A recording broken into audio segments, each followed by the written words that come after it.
खूब एंजॉय करना। हाफिज। क्या देख रही हो? ये खुशियों को नजर लगाओगी? लड़ते रहो यहाँ पे। I am leaving. पता नहीं कौन सा दिन था कि मैंने तुमसे शादी कर ली। तो छोड़ दो ना मुझे, तलाक ले लो।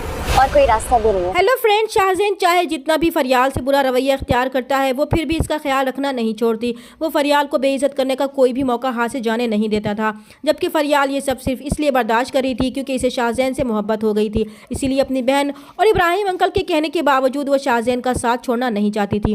वो सब जानते थे कि शाहज़ैन फरियाल के साथ अच्छा नहीं कर रहा था, मगर खामोश थे कि शायद फरियाल की मोहब्बत इसे बदल दे। इन सबको उम्मीद थी कि फरियाल का सब्र शाहज़ैन के दिल में ज़रूर इसके लिए नरमी पैदा करेगा, और फरियाल भी तो इसी उम्मीद के साथ शाहज़ैन के हर बुरे रवैये को चुपचाप बर्दाश्त कर लेती थी। मगर वो भी एक इंसान थी, कभी कभी वो शाहज़ैन के रवैये से थकने लगती थी, मगर फिर से खुद को मजबूत करके एक नए अज़्म के साथ अपने काम में लग जाती थी। शाहज़ैन को जॉब मिलने पर मनाहिल ज़्यादा खुश नहीं थी, मगर शाहज़ैन इस जॉब से बेहद खुश था। इसलिए ऑफिस की तरफ से पार्टी में शाहज़ैन भी इन्वाइट होगा, तो इस पार्टी में मनाहिल को साथ ले जाने का फैसला करेगा।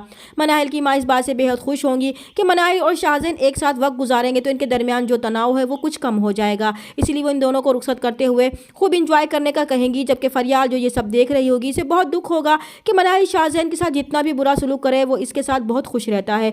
वो हसरत भरी निगाहों से इनको जाता हुआ देखेगी तो मनाहिल की माँ इसके इस तरह देखने पर इसे टोक देगी कि वो इसकी बेटी की खुशियों को नज़र लगाना चाहती है, और फरियाल खामोशी से दुखी दिल के साथ वहाँ से चली जाएगी। जब शाहज़ैन और मनाहिल पार्टी में जाएंगे तो वहाँ कोई ऐसी बात होगी जिससे शाहज़ैन गुस्से से आग बगोला होकर लड़ना शुरू कर देगा और मुकाबिल को थप्पड़ भी मारेगा, जिस पर मनाहिल जो वैसे ही शाहज़ैन से चिढ़ने लगी थी और इस रिश्ते को बोझ समझते हुए निभा रही थी, वो शाहज़ैन की इस हरकत पर गुस्सा होगी कि वो लड़े वो यहाँ से ही चली जाती है। वो इसे सुनाएगी कि इसे शादी करके ही वो पछता रही है। तब शाहज़ैन को भी गुस्सा आ जाएगा कि अगर इसे इतना ही पछतावा है तो इसे तलाक क्यों नहीं ले लेती। तो तब मनाहिल भी इसे जवाब देगी कि इसके पास अब इसके अलावा और कोई रास्ता बचा ही नहीं। इस तरह अब इन दोनों में जल्द ही अलहदगी हो जाएगी, क्योंकि शाहज़ैन के सामने मनाहिल का असल रूप सामने आ चुका था। चैनल पर नए हैं तो प्लीज़ चैनल को सब्सक्राइब कर दें। मिलते हैं नेक्स्ट वीडियो में, तब तक के लिए अल्लाह हाफिज़।